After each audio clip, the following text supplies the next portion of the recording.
Chapter 1. My Story Begins. In 1825, I was 10 years old.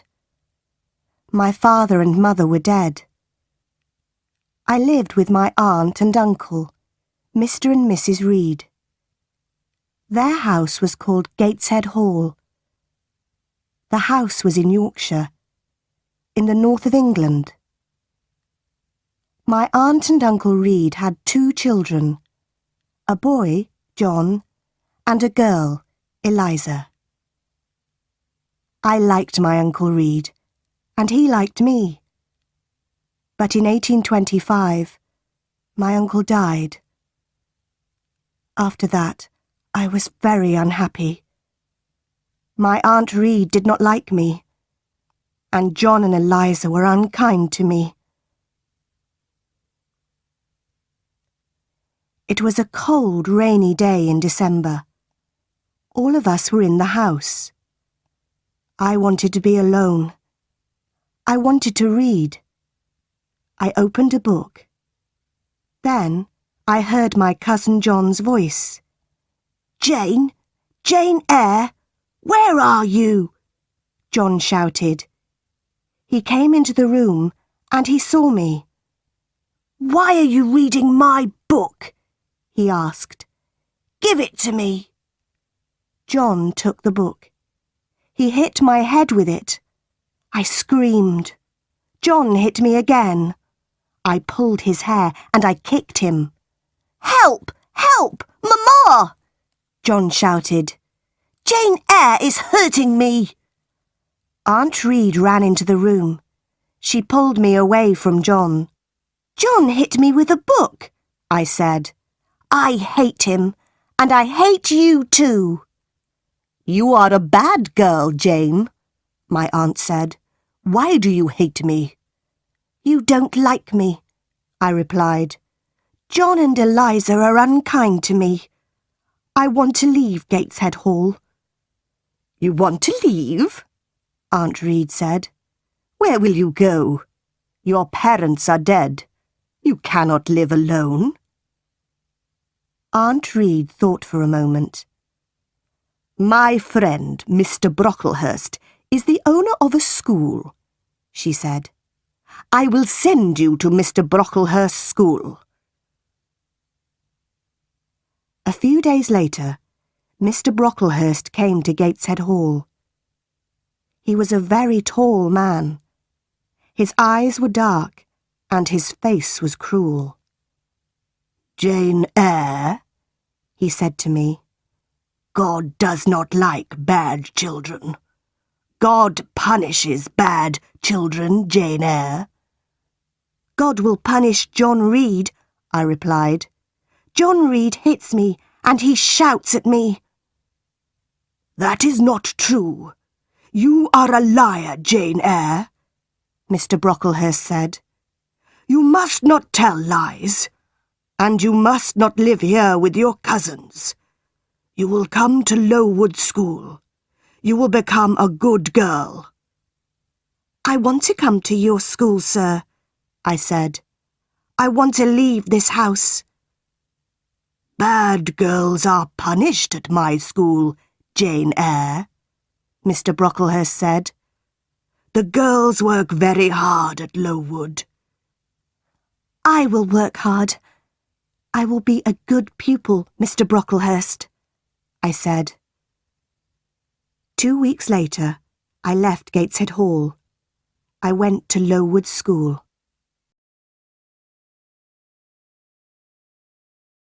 Chapter 2. Lowood School. It was the month of January. I arrived at Lowood School at night. A servant took me up some stairs and into a big bedroom. There were many beds in the room. The girls in the beds were asleep. The servant took me to an empty bed. I put on my nightclothes and I got into bed. Soon I was asleep too. I woke up very early. A loud bell was ringing. The bedroom was dark and cold. I watched the other girls. They washed in cold water and they dressed quickly. There was a plain brown dress next to my bed, and there was a pair of ugly, heavy shoes. I washed quickly. Then I put on my new clothes. I was very hungry. I followed the other girls down the stairs. We sat down at long tables in a large dining room. Our food was terrible. "The food is bad again," one of the girls said. "Stand up," a teacher shouted. "Don't talk." We stood up. We did not speak. We walked into a big schoolroom and we sat down. There were about 80 girls in the schoolroom, and there were 4 classes. The oldest girls were in the 4th class. I was in the 1st class. 4 teachers came into the room, and we began our lessons. The lessons were not interesting. First, we read some pages in a book. Then, our teacher asked us questions about those pages. After 4 hours, we went outside. It was very cold. Very soon, a bell rang. Lessons started again.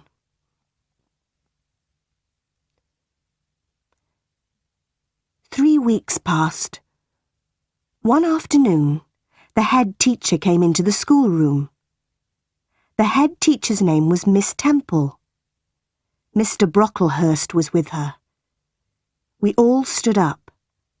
I stood behind an older girl. I did not want Mr. Brocklehurst to see me. Mr. Brocklehurst walked slowly round the room. Everybody was very quiet. And then I dropped my book. Mr. Brocklehurst stopped walking. He looked at me. "Ah, the new girl," he said. "Come here, Jane Eyre." Then he pointed at 2 of the older girls. "You 2 girls, put Jane Eyre on that high chair," he said. "Look at Jane Eyre, everybody," Mr. Brocklehurst said. "This child is bad. She is a liar. She will be punished. Miss Temple, teachers, girls, do not talk to this child." Then he spoke to me again. "Jane Eyre, you must stand on that chair for 2 hours," he said. "You are a bad girl." That evening, I cried and cried. But Miss Temple was kind to me. "You are a good pupil, Jane," she said, "and you are not a bad girl. I am your friend, Jane." "Thank you, Miss Temple," I said. Lowood School was in an unhealthy place. The buildings were wet and cold. Mr. Brocklehurst owned the school. He was a rich man.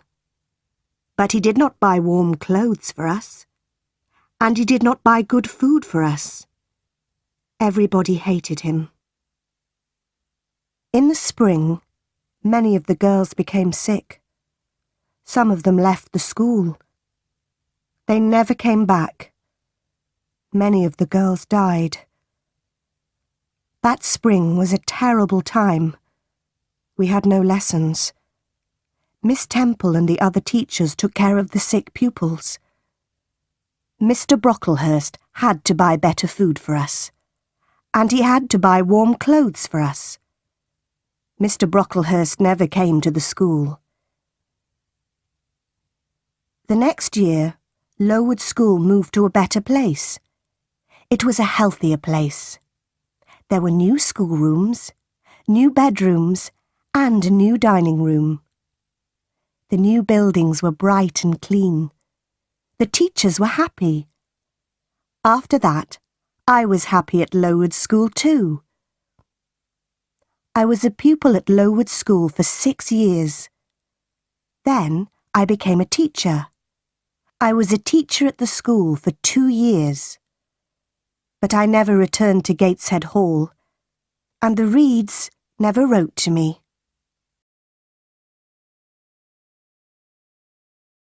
Chapter 3.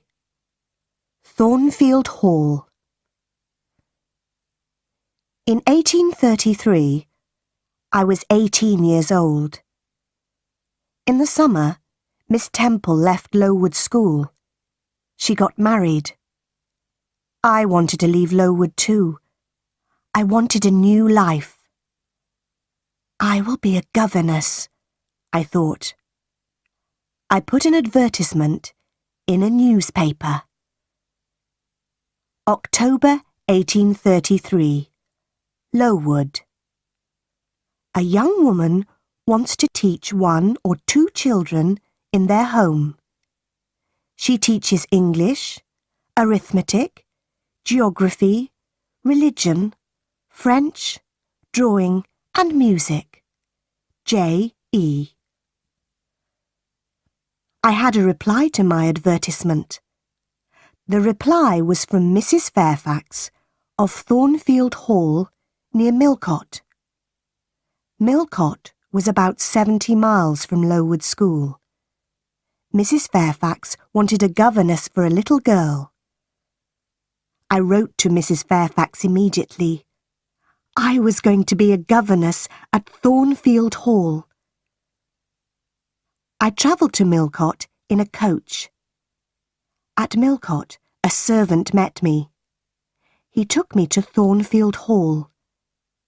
At Thornfield Hall, another servant opened the door. She was smiling. She took me into a small, warm room. A lady was in the room. She was sitting by the fire. "Are you Mrs. Fairfax?" I asked her. "Yes, my dear," she said. "And you are Miss Eyre. Are you cold? Sit by the fire, Miss Eyre. A servant will bring you some food." "Mrs. Fairfax is very kind," I said to myself. "I will be happy here." "Will I see Miss Fairfax tonight?" I asked. Mrs. Fairfax looked at me. She smiled. "Miss Fairfax? No, no," she said. "Your pupil's name is not Miss Fairfax. Your pupil is Adele Varon." Adele's mother was a Frenchwoman. Adele is Mr. Rochester's ward. He takes care of her. "Mr. Rochester? Who is Mr. Rochester?" I asked. "Mr. Edward Rochester is the owner of Thornfield Hall," Mrs. Fairfax said. "I am his housekeeper. I take care of Thornfield Hall. Mr. Rochester is not here now. He does not like this house. He is often away from home." I was very tired. Mrs. Fairfax took me up the wide stairs. She took me to my room. I went to bed immediately, and I slept well. The next morning, I woke early. The sun was shining. I put on a plain black dress. I opened my bedroom door. I walked along a corridor and down the wide stairs. I walked out into the sunny garden. I turned and I looked up at my new home. Thornfield Hall was a beautiful house with many large windows. The garden was beautiful too. After a few minutes, Mrs. Fairfax came into the garden. She spoke to me. "Good morning, Miss Eyre," she said. "You have woken early. Miss Adele is here. After breakfast, you must take her to the schoolroom. She must begin her lessons." A pretty little girl walked towards me. She was about 8 years old. She spoke to me in French, and I replied in French. After breakfast, I took Adele to the schoolroom. We worked all morning. Adele enjoyed her lessons, and I was happy. In the afternoon, Mrs. Fairfax took me into all the rooms of Thornfield Hall. We looked at the paintings and at the beautiful furniture. We walked along the corridors. "Come up onto the roof, Miss Eyre," Mrs. Fairfax said. "You will see the beautiful countryside around Thornfield Hall." We walked up many stairs. At last, we were at the top of the house. We walked along the top corridor. Mrs. Fairfax opened a small door, and we walked onto the roof. "Look, Miss Eyre," Mrs. Fairfax said. "You can see for many miles." We stood on the roof for a few minutes. Then we went back into the house. We walked carefully towards the stairs. The top corridor was narrow and dark. Suddenly, I heard a strange laugh. "Who is that, Mrs. Fairfax?" I asked. Mrs. Fairfax did not reply. She knocked on a door. "Grace," she said. The door opened. Behind the door was a small room. A servant was standing at the door. "Be quiet, Grace, please," Mrs. Fairfax said. The woman looked at Mrs. Fairfax. Then she closed the door. "That was Grace Poole," Mrs. Fairfax said. "She works up here. Sometimes she laughs and talks with the other servants. Don't worry about Grace. Please come downstairs now, Miss Eyre." Chapter 4. Mr. Rochester. 3 months passed. I had not met the owner of Thornfield Hall. Mr. Rochester had not come home.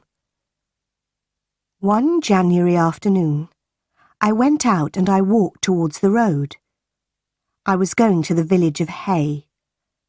I was going to post a letter in the village. Hay was 2 miles from Thornfield Hall. The day was fine, but it was very cold. I walked quickly, and soon I was near the village.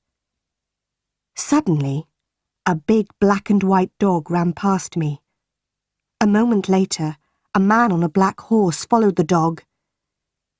Then I heard an angry shout. The dog ran past me again. It was barking loudly. I turned round. The horse had fallen on the icy ground, and the man had fallen from the horse. I walked towards them. "Can I help you, sir?" I asked. "My horse fell. I've hurt my foot," the man said. The horse stood up. The man tried to stand up too, but he could not stand. He fell onto the ground again. The man was about 35 years old. He was not handsome, but he had a strong face. He had dark eyes and black hair. He was not very tall, but his body was powerful. "I'll bring somebody from Thornfield Hall," I said. "Do you live at Thornfield?" the man asked. "I am the governess," I replied. "Ah, yes, the governess," the man said. "Help me, please." The man stood up very slowly, and he put his hand on my shoulder. He walked slowly towards his horse. I helped him. He pulled himself onto the horse. "Thank you. Now go home quickly," the man said. And he rode away. I walked on to the village, and I posted my letter.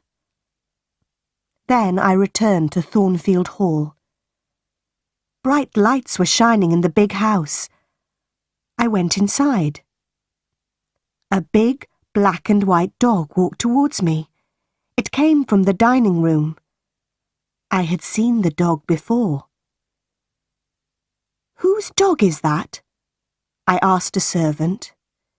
"It's Mr. Rochester's dog," the servant replied.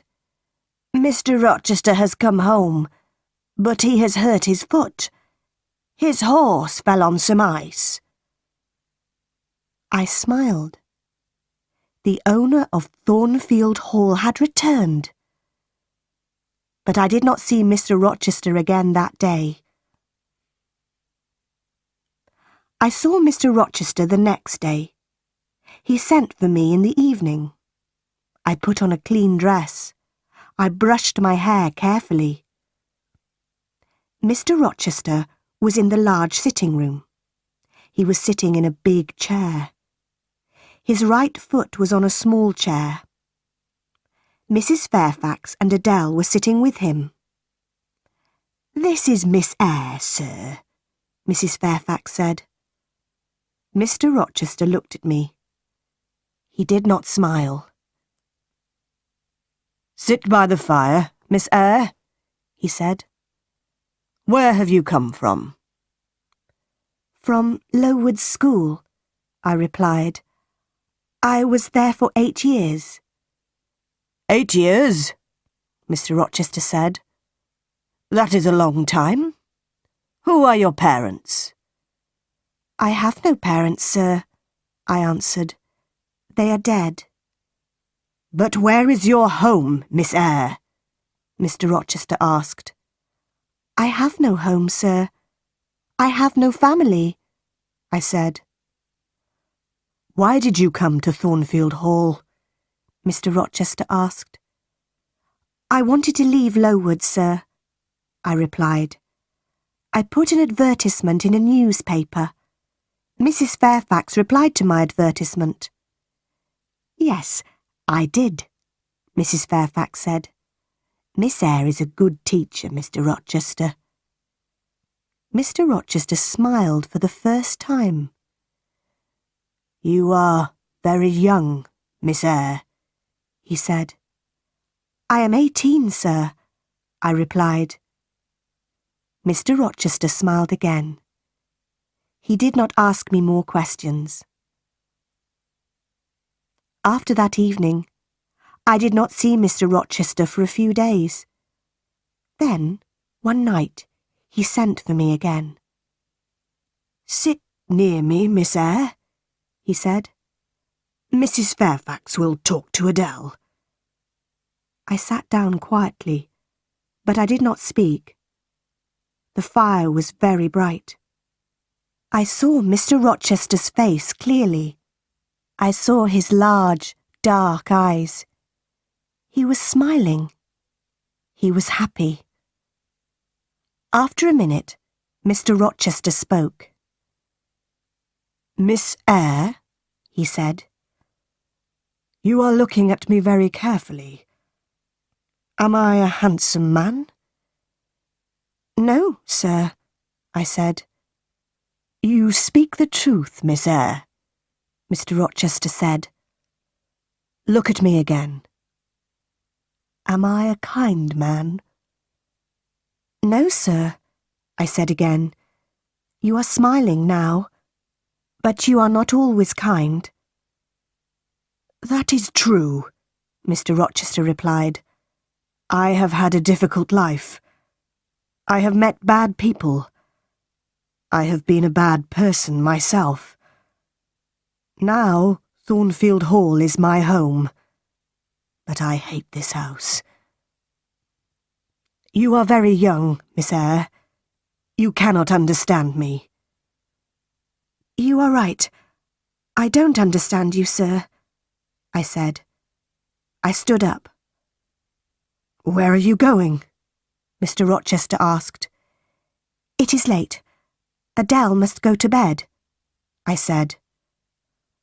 "Are you frightened of me, Miss Eyre?" Mr. Rochester asked. "No, sir," I replied. But you say strange things, sir. Mr. Rochester smiled. Take Adele to her bedroom now, Miss Eyre, he said.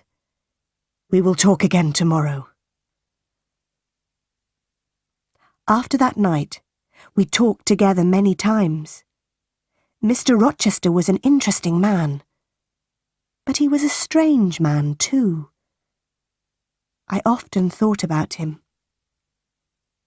Why does Mr. Rochester hate Thornfield? I asked myself.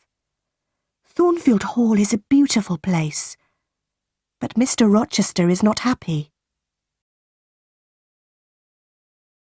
Chapter 5. Fire.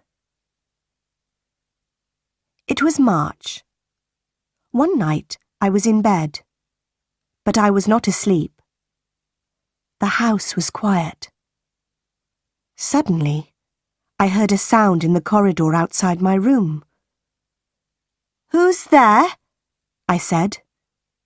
Nobody answered. Then I heard a strange laugh.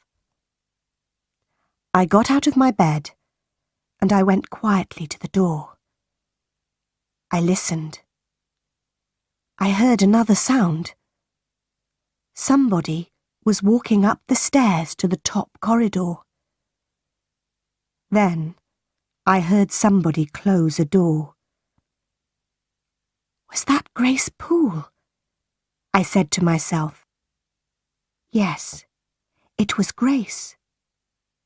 Why was she laughing? And why is she walking in the house at night? Is she mad? I must tell Mrs. Fairfax about this. I will speak to her now. I put on some clothes and I opened the door. There was a candle on the floor outside my room. The candle was burning. There was thick smoke in the corridor. I went into the corridor. I looked around me. The door of Mr. Rochester's bedroom was open, and the smoke was coming from Mr. Rochester's room. I ran into the room. Wake up, sir! What happened, Jane? There was a fire, sir. Grace Poole tried to kill you. Stay here, Jane. Open the window. I'll go upstairs. I sat in a chair by the window. Time passed. At last, Mr. Rochester returned. Please don't worry, Jane, he said. Grace Poole is a strange woman, but she won't hurt anybody tonight. I stood up. Good night, sir, I said. Mr. Rochester held my hand. He looked at me, and he smiled. Thank you, my dear friend, he said. You saved my life tonight, Jane. Good night, sir, I said again. I went back to my bed. I was very tired, but at first I could not sleep. Suddenly, I understood something. I loved Mr. Rochester. He had smiled at me. He had held my hand. Did he love me? I did not know. But I thought about Mr. Rochester for a long time. I did not see Mr. Rochester the next day. He did not send for me. In the evening, I went down to Mrs. Fairfax's sitting room. The housekeeper was looking out of the window. The weather has been good today, Mrs. Fairfax said. Mr. Rochester had a good day for his journey. His journey? Where has he gone? I asked. I was surprised. He has gone to Ingram Park, Mrs. Fairfax replied. Mr. Rochester will stay there for a week or more. He has many friends. All his friends will be at Ingram Park this week. Will there be any ladies at Ingram Park? I asked. Yes, Mrs. Fairfax said. There will be many ladies there. Miss Blanche Ingram will be there. Mr. Rochester has known her for many years. Is Miss Ingram beautiful? I asked. She is very beautiful, Mrs. Fairfax said. Will Mr. Rochester marry her? I asked. Mrs. Fairfax smiled. I don't know, Miss Eyre, she replied. I don't know. I was very unhappy. I went up to my bedroom. I looked in my mirror. Jane Eyre, I said to myself, you are not pretty, and you are poor. Mr. Rochester will never marry you. He will marry Miss Blanche Ingram. She is a rich lady. You are a poor governess. Forget Mr. Rochester, Jane Eyre. Forget him. Chapter 6. Guests at Thornfield Hall. 2 weeks later, a letter arrived for Mrs. Fairfax. Mr. Rochester will return on Thursday, Mrs. Fairfax said. Some of his friends will come here with him. There will be many guests at Thornfield Hall. On Thursday evening, Mrs. Fairfax, Adele and I were in Adele's bedroom. Mrs. Fairfax was looking out of the window. The guests are arriving now, Mrs. Fairfax said. I went to the window and I looked out. There were 3 carriages. 2 people were riding horses. Mr. Rochester was riding his big black horse. A beautiful young woman was riding a white horse. Mrs. Fairfax pointed to the young woman. That is Miss Ingram, the housekeeper said. Then she went downstairs. Adele wanted to go downstairs too. No, Adele, I said. We cannot go downstairs tonight. Mr. Rochester is talking to his guests. The next day, Mrs. Fairfax came into the schoolroom. Mr. Rochester wants you to meet his guests tonight, Miss Eyre, she said. Adele must meet them too. Later, Adele and I went quietly into the sitting room. And soon, 8 ladies came into the room. One of them was tall, dark, and very beautiful. She was Blanche Ingram. Adele ran towards her. Good evening, beautiful lady, she said in French. What a pretty little girl, Blanche Ingram said. Miss Ingram spoke to the other ladies, and she spoke to Adele, but she did not speak to me. Half an hour later, the gentleman came into the room. I looked at Mr. Rochester. He saw me, but he did not speak to me.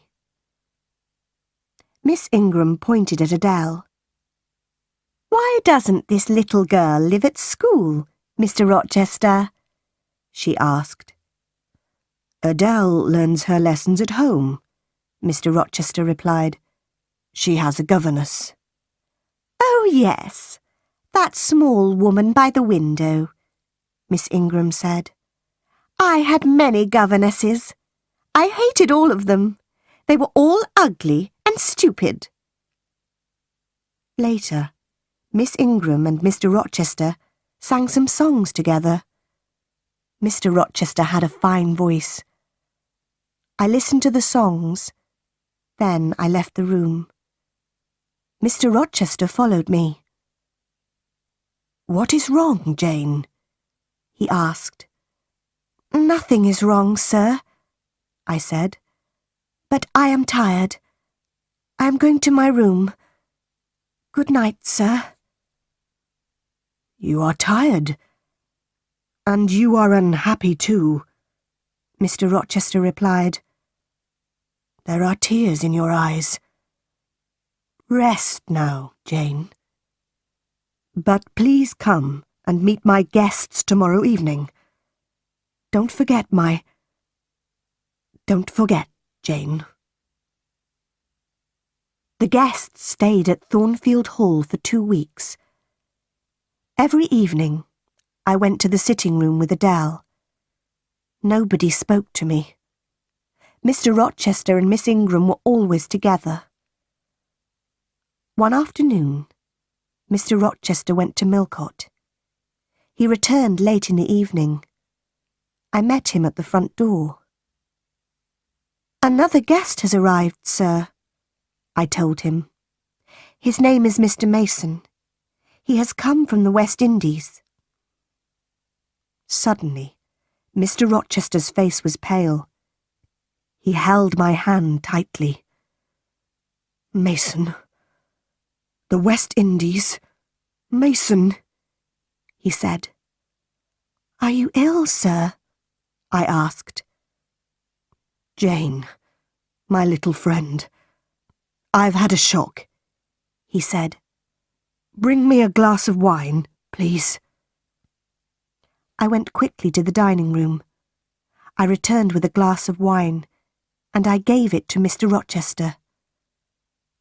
What are my guests doing? He asked. They are eating and laughing, sir, I replied. Mr. Mason is talking to the other guests. One day, they will all hate me, Mr. Rochester said. Now go into the dining room again. Tell Mason to meet me in the library. I gave Mr. Mason the message. Then I went to my bedroom. I got into my bed. Later, I heard Mr. Rochester coming up the stairs with Mr. Mason. They were laughing and talking. Soon, I was asleep. Chapter 7. A terrible night. Some hours later, I woke up. A terrible cry had woken me. The moon was bright. Its light was shining through my window. I listened. Then I heard somebody shouting. Help! Help! Rochester! Help me! The voice came from the top corridor. Help! Help! I got out of bed, and I put on a dress and some shoes. I opened my door. All the guests were in the corridor outside the bedrooms. They were all asking questions. What happened? They asked. Is there a fire? Who is hurt? Where is Mr. Rochester? I am here, Mr. Rochester said. He was walking down the stairs from the top corridor. What is wrong, Mr. Rochester? Miss Ingram asked. What has happened? Nothing is wrong, Mr. Rochester replied. One of the servants has had a bad dream. Go back to bed. I went back to my room, but something was wrong. I did not get into my bed. I waited. Soon, somebody knocked on my door. I opened the door. Mr. Rochester was standing in the corridor. Jane, follow me. Do not make a sound, Mr. Rochester said. We went up to the top corridor. Mr. Rochester unlocked a door, and we went inside a room. Mr. Mason was sitting on a chair in the room. His face was pale, and his shirt was covered with blood. Then I heard a terrible laugh. The sound came from the next room. Grace Poole is a mad woman, I thought. Why does Mr. Rochester have a mad servant? Mr. Rochester spoke quietly to Mr. Mason. "I am going to bring a doctor, Richard," he said. Then he spoke to me. "Stay here, Jane. Wash Mr. Mason's arm, but do not speak to him." Mr. Rochester left the room. I washed Mr. Mason's arm. We waited for Mr. Rochester and the doctor. Mr. Mason did not speak to me, and I did not speak to him. After 2 hours, Mr. Rochester returned. The doctor was with him. The doctor looked at Mr. Mason's arm.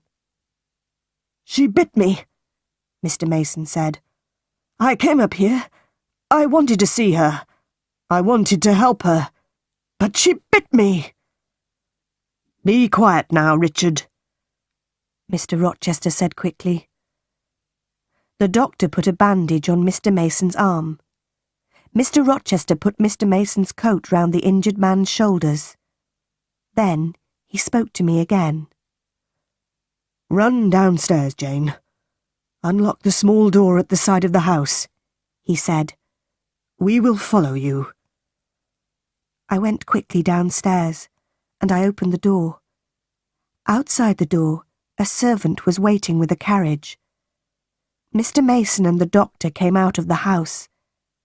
They got into the carriage. Then Mr. Rochester came out of the house too. Mr. Mason spoke to him through the window of the carriage. "Help her. Be kind to her, Rochester," he said. "Yes, I will, Mason," Mr. Rochester said. The servant drove the carriage away. "Will you walk in the garden with me, Jane?" Mr. Rochester asked. "I do not want to sleep now." "Yes, I will, sir," I said. Soon it was morning. The birds were beginning to sing. The flowers had a sweet smell. "It has been a strange night, Jane," Mr. Rochester said. "Were you frightened?" "I am frightened of Grace Poole," I said. "She will hurt you one day." "I am stronger than she is. She will not hurt me," Mr. Rochester said. He looked at me for a few moments. "Are you my friend, Jane?" he asked me. "Yes, sir. I will be your friend forever," I replied. "Thank you, my dear," Mr. Rochester said. "I have made mistakes. Now I want to be happy. That is not wrong, is it, Jane?" He stopped speaking for a minute. Then he said, "Go into the house. I'll talk to you tomorrow." But the next day, I had a letter from Gateshead Hall, my Aunt Reed's house. The letter was from my cousin Eliza. Gateshead Hall.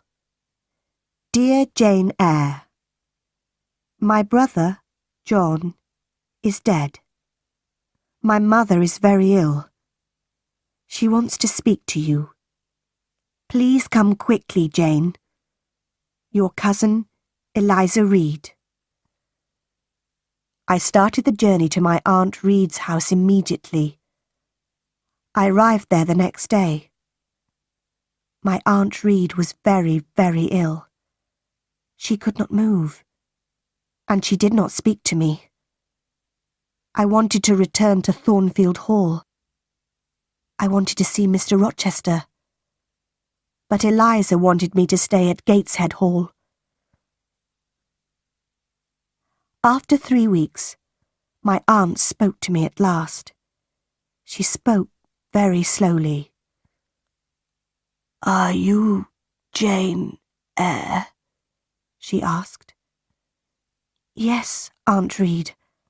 I am Jane Eyre," I replied. "There is a letter for you," Aunt Reed said. "It is in my desk. Call Eliza, please. She will get the letter. Eliza came into the room. She opened the desk, and she gave me a letter. "Read the letter, Jane," my aunt said. The letter had come from Madeira, but it was 3 years old. Madeira, October 1831. Dear Madam, I am Jane Eyre's uncle. I am a very rich man. I have no children.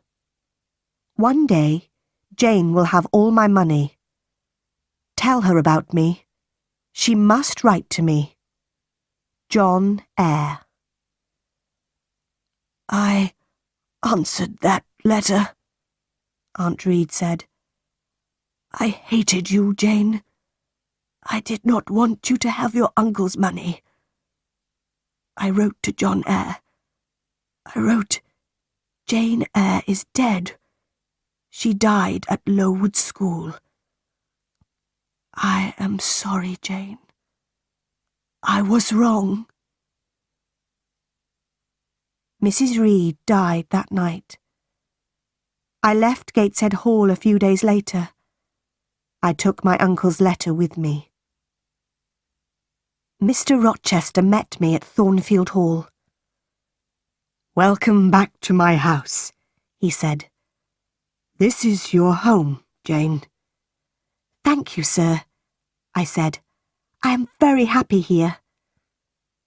Mr. Rochester's guests had left. No other visitors came to Thornfield Hall. Every day, Mr. Rochester and I talked together. And every day, I loved him more.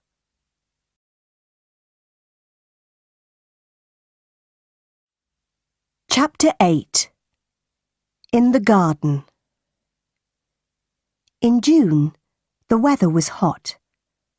One evening, I walked into the garden. Mr. Rochester was there too. "Do you like this house, Jane?" he asked. "Yes, sir," I replied. "Soon, Adele will go to live at a school, Jane," he said. "Then I will not want a governess here. Will you be sad then, Jane? Will you leave Thornfield Hall?" "Leave?" I said quickly. "Must I leave Thornfield?" "My dear." Mr. Rochester stopped. He was silent for a moment. Then he said, "I am going to be married soon."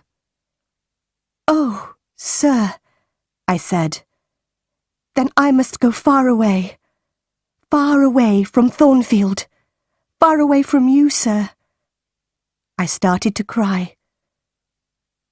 "I will always remember you, Jane," Mr. Rochester said. "Will you forget me?" "No, sir," I replied. "I will never forget you. I don't want to leave Thornfield, sir. I don't want to leave you." "Don't leave, Jane," Mr. Rochester said. "Stay here." He smiled at me. "I must not stay here, sir," I said. "You are going to marry Miss Ingram. I am poor. I do not have a pretty face.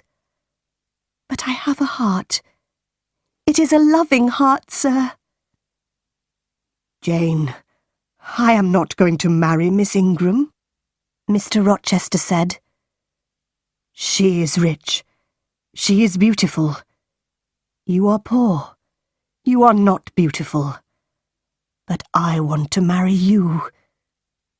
Will you marry me, Jane?"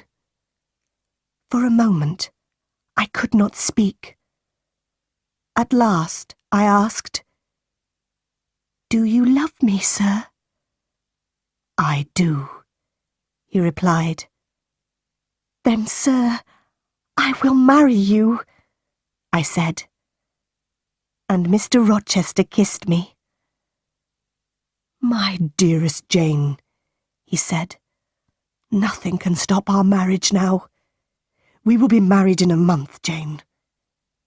We kissed again, Then I said good night, and I went into the house. I went upstairs to my room. Later, I remembered my Uncle John Eyre's letter. I will write to him in Madeira, I said to myself. I will tell him about my marriage to Mr. Rochester. I am very happy. My uncle will be happy too. 4 weeks passed. Mr. Rochester was going to buy me many beautiful things. He was going to give me many presents. But I did not want these things. No, Edward, I said. I am not beautiful. I don't want beautiful things. I want you, Edward. It was the month of July. 2 days before our wedding day, Mr. Rochester went away. I will return tomorrow, he said. I love you, Jane. That night, I went to my bedroom early. My wedding dress and my wedding veil were in my room. I looked at them. In 2 days, I will be Jane Rochester, I said to myself. Then I went to bed. But I did not sleep well. The next day, Mr. Rochester returned. He looked at me carefully. What is wrong, Jane? He asked. Your face is pale. Are you frightened? I had a very strange dream last night, I said. It was a dream about this house. But in my dream, Thornfield Hall had no roof. The walls were burnt. They were black. In my dream, I tried to find you, but you were not in the house. Are you afraid of a dream, Jane? Mr. Rochester asked. No, Edward, I replied. But I woke up from my dream. There was a woman in my room. She was tall and heavy. She had long black hair. The woman was holding a candle, I said. She put the candle by my mirror. She put my wedding veil over her head, and she looked in the mirror. Then I saw her face. It was a strange, terrible face, Edward, I said. Suddenly, the woman tore my veil into 2 pieces. She threw the pieces on the floor. What happened next? Mr. Rochester asked. The woman held her candle near my face, I replied. She looked at me, and she laughed. Then she went away. This happened in your dream, Jane, Mr. Rochester said. It did not happen in my dream, Edward, I said. This morning, my wedding veil was on the floor of my room. It was torn. It was in 2 pieces. But the woman did not hurt you, Jane, Mr. Rochester said. Sleep in Adele's room tonight, my dear. You will have no more bad dreams.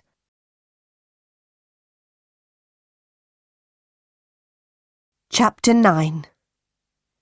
Mr. Rochester's Wife. It was our wedding day. We were going to be married in a church near Thornfield Hall. After the marriage, we were going to travel to London. I got up early.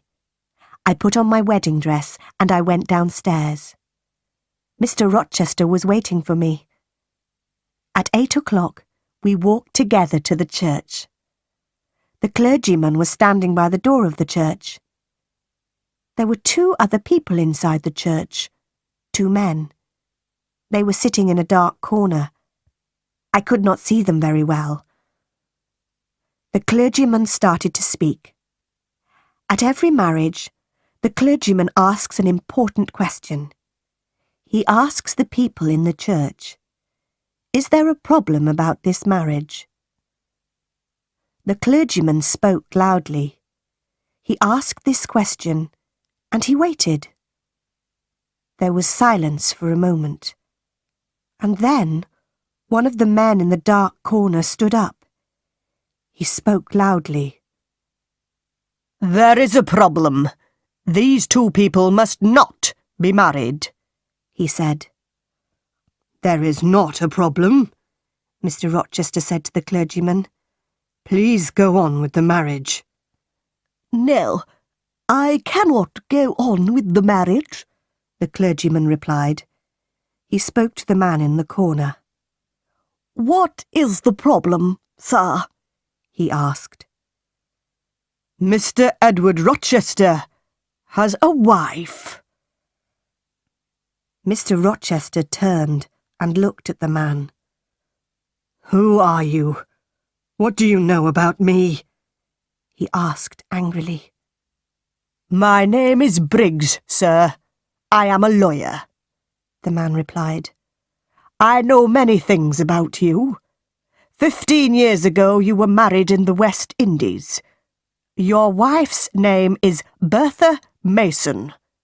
She is alive. She lives at Thornfield Hall." "How do you know that?" Mr. Rochester shouted. The other man in the dark corner stood up.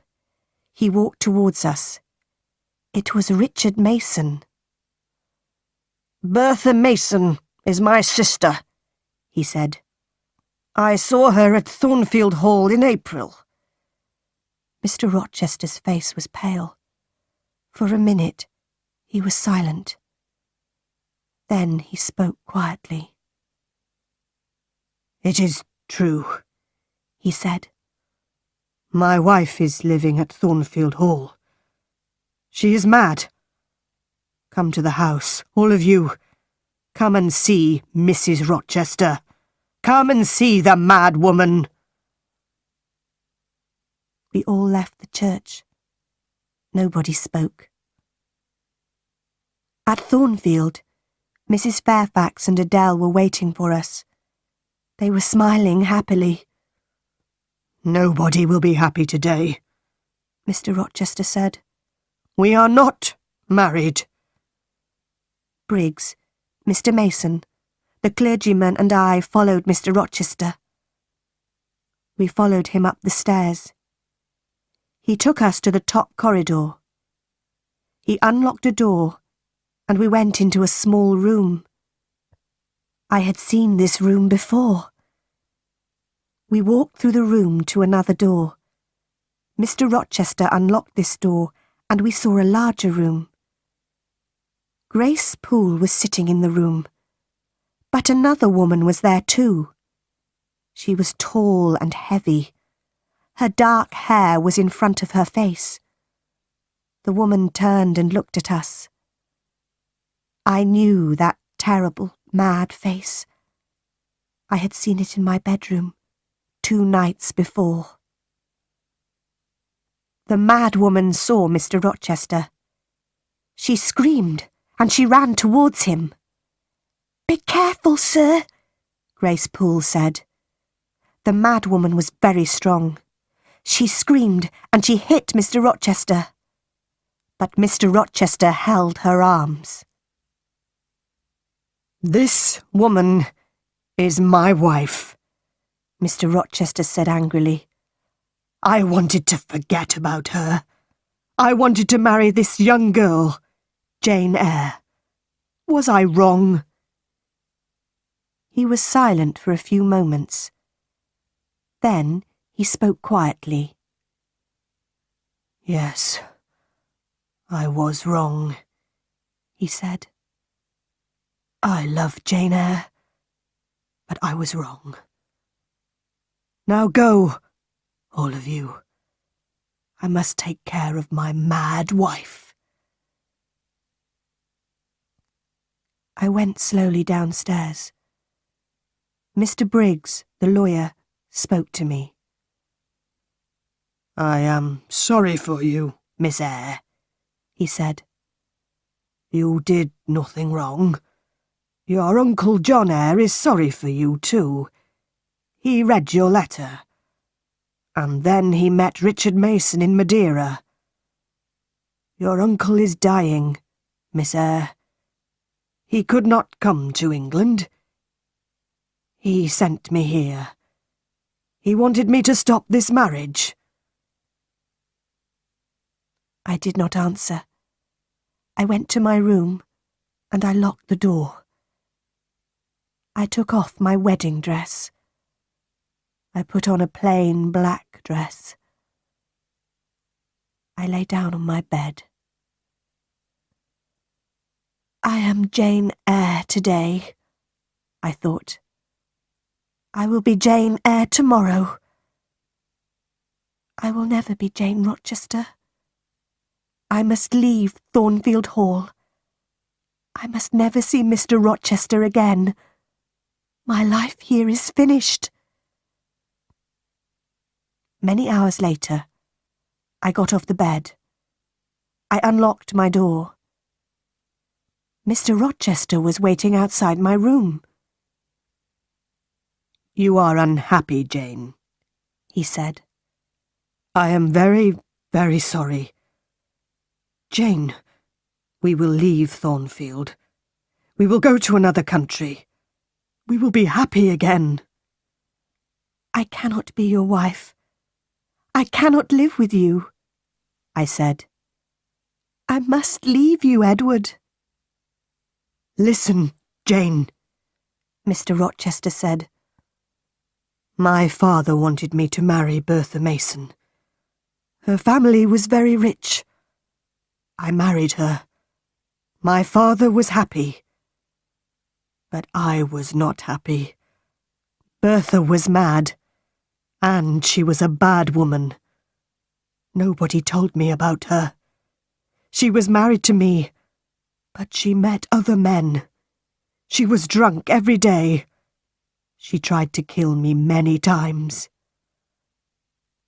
After 4 years, I brought Bertha here to Thornfield Hall," Mr. Rochester said. "Then I went away. Grace Poole took care of Bertha. I met other women. One of them was a French singer. She was Adele's mother. Adele is my daughter, Jane. But I did not love the French singer. I did not love anybody. I came home to Thornfield Hall. Then you came here and I loved you. I will always love you. Please stay with me, Jane." "No, Edward," I said. "I am going away. We will be unhappy, but we must not be together. Goodbye, Edward." "Oh, Jane! Jane, my love!" Mr. Rochester said. "Don't leave me." I kissed Mr. Rochester. "God will help you, Edward," I said. Quickly, I went into my room. I put some clothes into a bag. Later, I heard Mr. Rochester go into his room. Very quietly, I went downstairs. I opened the small door at the side of the house. I left Thornfield Hall, and I walked to the road. It was dark. Soon, a coach came along the road. I gave all my money to the driver of the coach. I got into the coach. Many hours later, the coach stopped. It was 10 o'clock in the morning. "You must give me more money now," the driver said. "I have no more money," I said. "You have no more money? Then you must get out of the coach," the driver said. I got down onto the road. The coach moved away quickly, but I had left my bag in the coach. I looked around me. I was on a cold, empty moor. I was tired and hungry.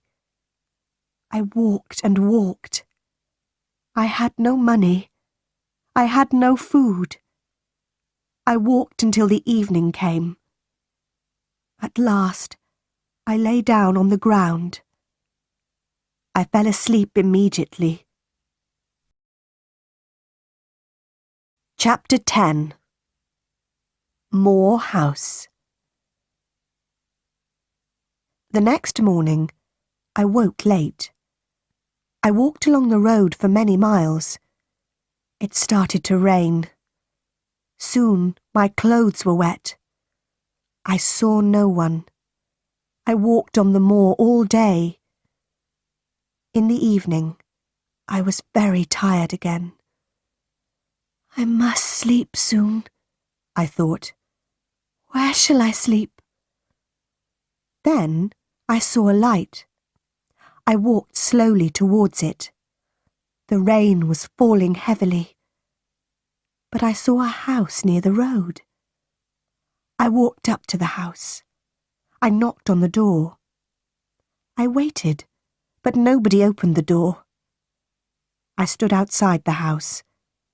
I was very cold and very tired. I could not move.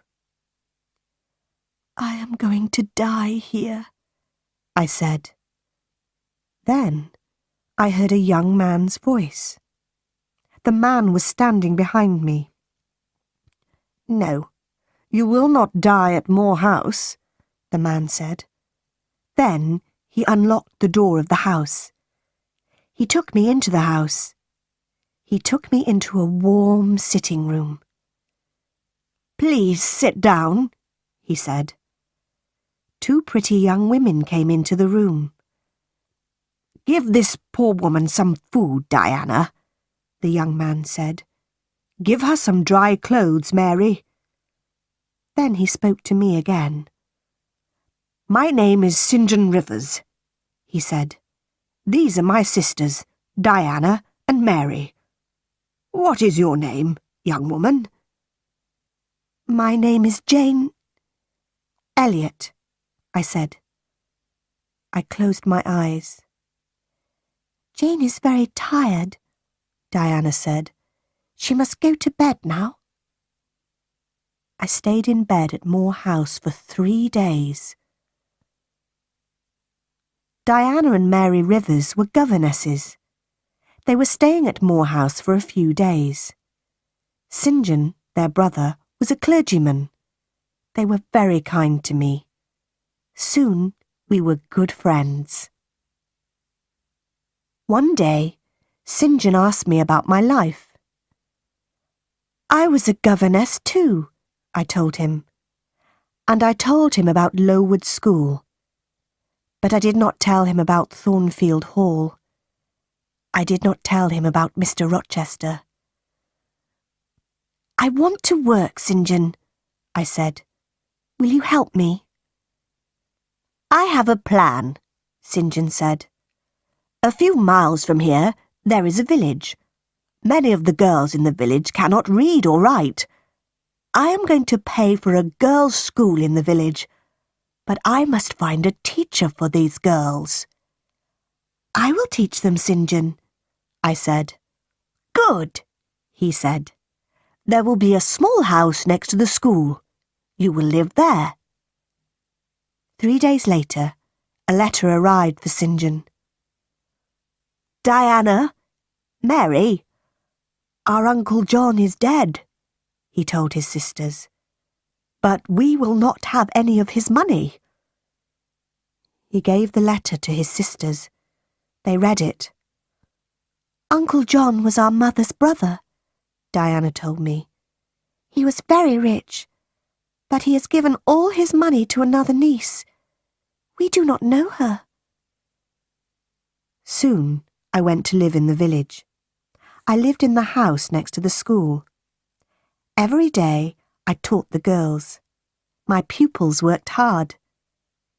But I was not happy. Every day I thought about Edward Rochester. Does he think about me? I asked myself. 4 months passed. One day, St. John Rivers came to my house. He was holding a letter. He was worried. What is wrong? I asked. I want to ask you 3 questions, Jane, he replied. Is your name Jane Elliot? Do you have another name? Do you know Jane Eyre? I looked at him for a moment. I did not speak. I have some news for Jane Eyre, St. John said. Jane Eyre was a pupil at Lowood School, and she was a teacher there. Then she was a governess at Thornfield Hall, the home of Mr. Edward Rochester. How do you know this? I asked. What do you know about Mr. Rochester? How is he? I don't know, St. John said. This letter is from a lawyer. The lawyer tells a story about Mr. Rochester. Mr. Rochester had a mad wife, but he tried to marry Jane Eyre. She left Thornfield. Now this lawyer, Mr. Briggs, is trying to find her. I will tell you the truth, St. John, I said. My name is not Jane Elliot. My name is Jane Eyre, and I was a governess at Thornfield Hall. I know Mr. Rochester. Did Mr. Briggs write anything about Mr. Rochester? No. The letter is about you, Jane, St. John said. Your uncle, John Eyre, is dead. John Eyre has given you £20,000. You are rich, Jane. But why did Mr. Briggs write to you? I asked. My mother's name was Eyre, St. John said. She was your father's sister, Jane. Then you, Diana and Mary are my cousins, I said. I thought carefully for a moment. Write to Diana and Mary, I said. They must come home.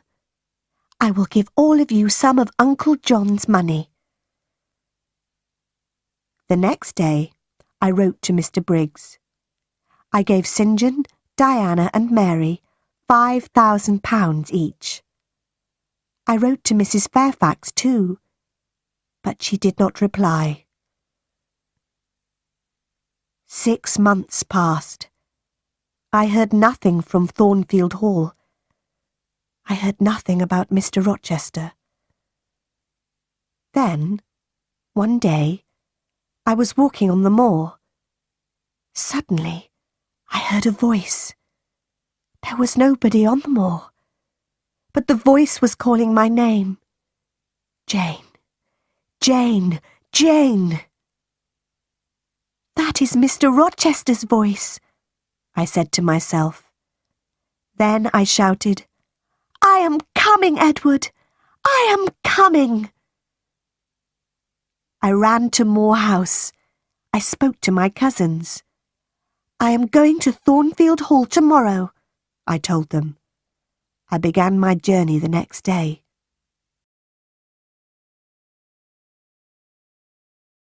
Chapter 11. My story ends. 2 days later, I got out of a coach. I was standing on the road near Thornfield Hall. I ran across the fields. Was Mr. Rochester at Thornfield? Was he ill? And then I saw the house. The house had no roof. Its walls were burnt and black. Nobody was living there. I looked at the burnt black house. I had seen this before. I had seen it in a dream. I was frightened. Where was Edward Rochester? I went to the village of Hay. I asked about Thornfield Hall. I asked about Mr. Rochester. 3 months ago, there was a fire at Thornfield Hall, a man told me. The madwoman burnt the house. She was Mr. Rochester's wife. Was Mr. Rochester in the house? I asked. Yes, he was there, the man replied. He tried to save his wife's life. He went into the burning house. but the mad woman jumped from the roof. She died. Was Mr. Rochester hurt? I asked quickly. Yes, he was badly hurt, the man said. He is blind. He can't see. And he has only one hand. Where is he? I asked. Where is he? He is living at Ferndean. It is an old house, about 30 miles away, the man said. Do you have a carriage? I asked. I must go to Ferndean immediately. I got out of the carriage near Ferndean. I walked to the house. I knocked on the door. A servant opened it. I knew her. Oh, Miss Eyre, you have come, she said. Mr. Rochester has been calling your name. A bell rang in another room. That is Mr. Rochester's bell, the woman said. He wants some candles. There were 2 candles on a table near the door. The woman lit them, and she picked them up. Mr. Rochester is blind, but he always burns candles in his room in the evenings, she said. Give the candles to me, I said. I'll take them to him. I opened the door of Mr. Rochester's room. His black and white dog was sitting by the fire. The dog jumped up and ran towards me. Who is there? Mr. Rochester said. Don't you know me, Edward? I asked. Your dog knows me. I put the candles on a table. I held Mr. Rochester's hand. I know that voice, and I know this little hand, Mr. Rochester said. Is that you, Jane? Yes, sir. I have found you at last, I said. I will never leave you again. Then I told Mr. Rochester my story. Why did you leave your cousins, Jane? Mr. Rochester asked. Why did you come back to me? I am blind. I have only one hand. I will take care of you, Edward, I said. But I don't want a servant, Mr. Rochester replied. I want a wife. You will have a wife, Edward, I said. I will be your wife. I will marry you. I loved you very much at Thornfield Hall. Now, I love you more. Mr. Rochester and I got married. After a time, his eyes were better. He could see a little. He saw the face of our first child. My dear Edward and I are very happy.